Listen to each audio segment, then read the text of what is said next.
Hey, welcome back to my channel. It's Wendy here from Toonpish Crafts and I hope you're doing okay. Now occasionally I get asked questions about how to adapt or change moulds. In this video I'm going to show you how to adapt and change a huge solid candle mould into a vase mould. This is just one way you could do it and it's the way I would choose to do it. So I hope this video helps you out, and for the person that asked me quite a while ago if I could do this and show her how, this is the video. So these are the types of moulds that I am talking about. They are large, they are solid, and they are way too big for resin. And generally speaking, because they're for candles, they're matte in appearance. But this is the one I'm going to try. So to start with, I'm going to make myself a middle piece, an inlay if you like. I've decided to sacrifice a plastic bottle. Now silicone and plastic are fine together. You can pour silicone into plastic and release it quite easily. So I decided to sacrifice this. I think it's a 50ml bottle. Cut the top off. So now I can fill that with silicone and get a bung. For the use of a better word, a bung, a silicone bung. That's a good word, I'm going to use that. But to start with, I'm going to pour a very thin layer of polyurethane resin in the bottom, because most plastic bottles that you get don't have a flat bottom. And I really want a flat bottom for my inlay. So I've poured a little bit of polyurethane resin in the bottom. Because it's quick, it cures in 40 minutes, and now I have a flat bottom. And don't forget, if you enjoy my content and want to help my channel out, put that thumbs up. It really does help. And I just want to say a huge thank you. I've just reached 40,000 subscribers just yesterday. There will be a giveaway coming up, but it was a bit too short notice to put it in here. Maybe next week. I've made up some 2-part silicone. This is 15A standard silicone that you would get from Let's Resin. I've put a little bit of purple dye in it just so I can see it better and you can see it better. I do like adding colour to silicone, but UV light doesn't go through coloured silicone, only clear silicone. So most of the silicone that I sell on my website is completely clear, but I do add in colour. So I decided to add purple. So I've filled up this little 50ml bottle with silicone and I let it cure. So a few hours later I can demold. You can demold this silicone after 4 hours. And I'm just squirting isopropyl alcohol in there so that I can release it from the sides of the bottle. This did prove a little difficult. I ended up getting a micro brush to push the micro brush down the side of the silicone inlay. Bung. B-U-N-G. Bung. I decided to call it a bung. I think it sounds so much better. It's a weird word. Anyway, I used the stick to release around the outside edge and then I could push it on the bottom of the bottle and out it popped. I've got my mould here. This is the same mould as I showed you the picture of. It's the dragon mould, and obviously I wanted to try a dragon mould, didn't I? I'm going to place the bung as centre as I can when it's inside out, and then holding it there, turn the mould in the right way. At this point I realised actually it's really quite small, so I made another one with a bigger bottle which was double the size, 100ml. And this time I did it in brown. Brown is a colour I don't use very often, so I thought I'd use some of my brown mica and not waste any of my lovely purple. Now that I've got myself a larger silicone bung, again I'm going to place it in the bottom of the mould while it's inside out, trying to get it as centre as possible, holding it there, turning the mould in the right way, and I should have it perfectly centred. You might have to do this a few times before you get your perfectly centered, but you want it in the center of that opening, perfectly standing up. Now I'm ready to pour some resin, and I'm going to use Let's Resin deep pour resin for this because it's still quite a large area for resin. Even though I've got that bung in the middle, it is still quite a massive mould, and I don't want to have an exothermic reaction if I use the standard type of 2-part epoxy. So I'm mixing up a rather large amount, I think it's 280ml of the deep pour epoxy. I know this mould is matte, and I know that any colour you put in the resin will be less effective in a matte mould, but sometimes it can actually look really gorgeous. So I've decided to put a small amount of colour in this resin, and literally just a tiny amount of one of my holographic chameleon colours from the Tiny Turner. This colour is indigo green fleck, and it is literally very, very thin. But I wanted some kind of colour in there, not just clear resin. So as I feel the same way about purple as I do dragons, it had to go together. Now you saw me mixing the resin. I scraped the sides and the bottom with a stick, and now I can pour my resin into the mould, and luckily I've just about made enough. Literally had to scrape the last scrapings out of the mixing jug to fill up as much as I could. I could have done with just a fraction more, but I do tend to guess how much I need. This was actually quite accurate. It could have done with a little more, but being shy of resin at the top actually made it easier later on, and I'll explain why later. Deep pour resin does actually shrink back considerably more than ordinary 2-part epoxy resin. So even though I've got my resin right to the top of the mould, it's not necessarily going to look like that when it comes out of the mould. Now the deep pour epoxy does take longer to cure. Rather than 12 to 24 hours, it's more like 36 to 48 hours. So I'm going to leave this for 2 days to cure.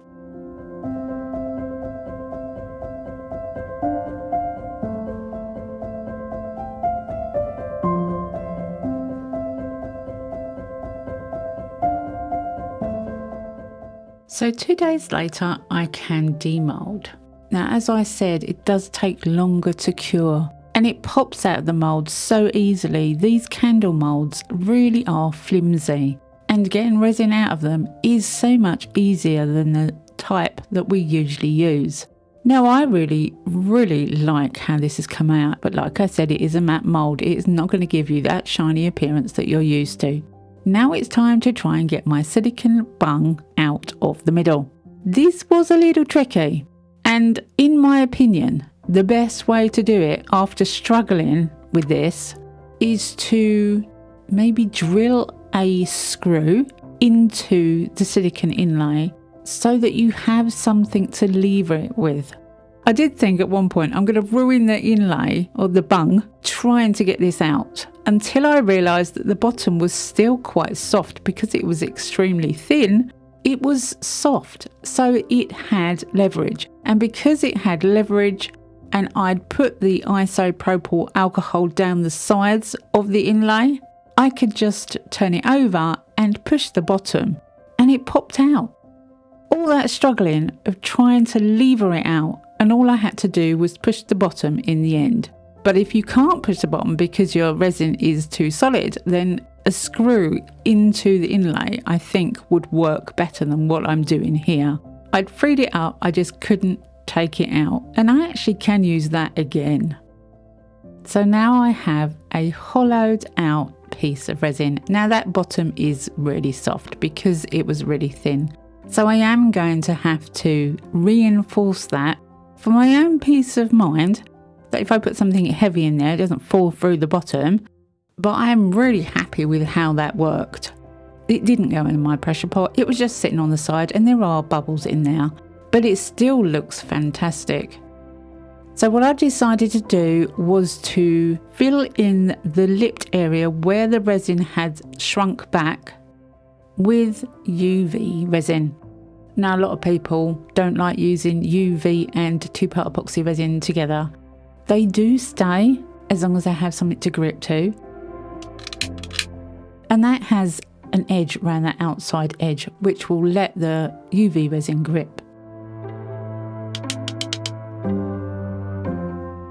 Now I also wanted to put a bottom on there because I'm not liking the way it looks on the bottom. So you can either put cork on the bottom, and in this case I'm putting sticky back felt. Because it's black, I thought it might show up the colour that's in the resin a little bit better. So I cut out a small square and I place it on the bottom.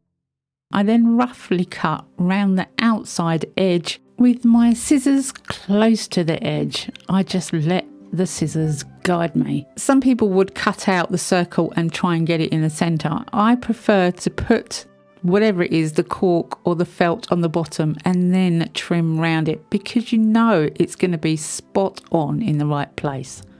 So that's the bottom sorted. I'm happy with that. Now I want to spruce up the pattern, because although it's really nice as a matte finish, I like shiny resin, and I figured that I would make parts of it shiny.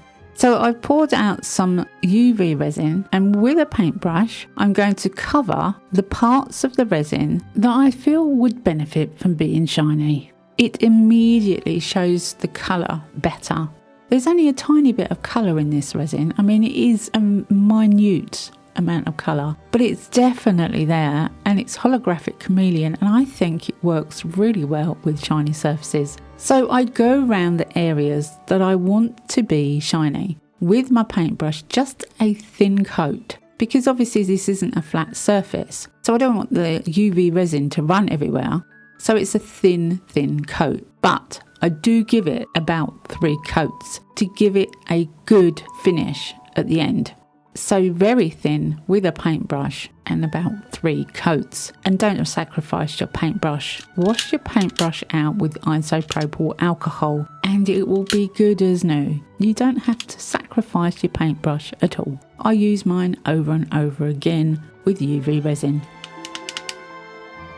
Now, as I said, I have a translucent resin pour. And you can see there are some bubbles at the bottom, because obviously that would have been the top when it was in the mould. If I'd have put it in the pressure pot, you wouldn't see any bubbles. But I know that a lot of people don't have pressure pots, so I try not to use mine very often. But I want to make that bottom bit a little bit more attractive. So I got out some UV resin from Let's Resin that comes in a box with black and white. So I'm going to put a few thin coats of black UV resin in the bottom of this piece.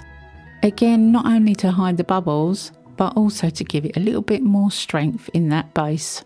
I have the clear underneath, but I figured the black would just set it off better. With any coloured UV resin, you should give it a good stir before you try to use it, because the colour can settle at the bottom. I can now just pour in a thin coat of black UV resin in the bottom, and I do give this about 3 coats, because black doesn't let the light through. It's really got to be quite thin. And when I'm happy with the coverage, I put it in the lamp for 5 minutes. Now this is after 3 coats, and there is kind of an anomaly in the bottom there, but I'm still happy with it. Now as it stands, I love it, but I want to go just that one step further. I'm decanting a little Deco Colour Premium Silver onto a piece of paper. I have a paintbrush and I'm going to use a dry paintbrush to highlight the areas that are raised on the outside of this vase. I can actually call it a vase now. Doing a dry brush is a technique that I've done for a long time, and it just brings out those high areas. Because you're dry brushing though, it won't look as shiny as it would if you're using the pen itself. But I didn't want too much of this colour, I just want it lightly over the top. Now I've done the waves with the silver, I want to do the dragon with the Let's Resin chrome marker in copper. Now all of their markers are called chrome, but this is the copper version. And I figured the dragon needed to be highlighted so you could see it more. I think it needed extra, to give it a little bit more focus, to make it stand out so you can see it a little better. So I'm highlighting all the high areas with this copper marker, and hopefully it'll bring out all those scales on the body as well.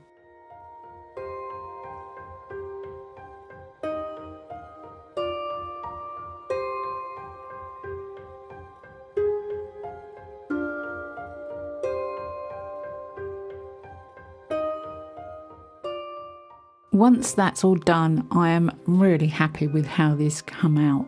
You have the clear resin and the matte resin. The water or smoke even, whatever you want to call it, is the bottom part. You've got the dragon, which you can clearly see now.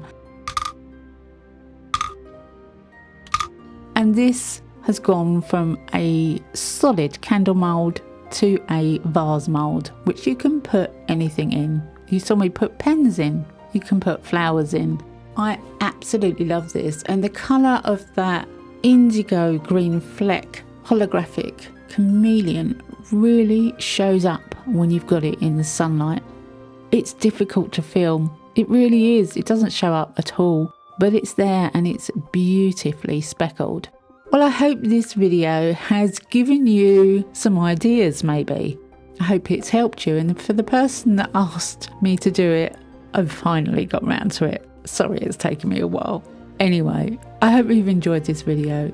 Come back and see me next week, because you never know what I'm going to be up to. I never know what I'm going to be up to. Have a great week. Happy crafting, and bye for now.